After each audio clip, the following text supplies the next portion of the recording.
বলেছে A C এর পুত্র, সি এবং কিউ দুই বোন, জেড কিউ এর মা, পি যদি জেটের পুত্র হয় তবে নিম্নলিখিত কোন বিবৃতিটি সত্য। আগে আমরা এটা বের করে নিই, তারপর দেখব অপশান। এ সি এর পুত্র, এ পুত্র কার? সি এর পুত্র, যেহেতু এ পুত্র তাই এ প্লাস সি এর পুত্র। তারপর বলেছে সি এবং কিউ দুই বোন, তার মানে সি হচ্ছে মহিলা এবং কিউ দুজনই মহিলা, তারা দুজনই হয় বোন, দুজনেরই মাইনাস। তারপর বলেছে জেড কিউ এর মা, জেড জেড হচ্ছে কিউ এর মা, তাহলে জেড মাইনাস।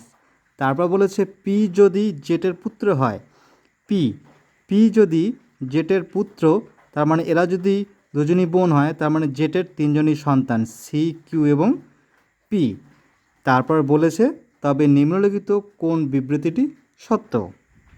প্রথমে দেওয়া রয়েছে কিউ এ এর ঠাকুরদা, কিউ এ এর ঠাকুরদা হবে না। তারপর বলেছে জেড সি এর ভাই, জেড সি এর ভাই হবে না, জেড হচ্ছে সি এর মা। তারপর বলেছে পি এ এর খুড়তুতো ভাই, পি এ এর হবে না, খুড়তুতো ভাই।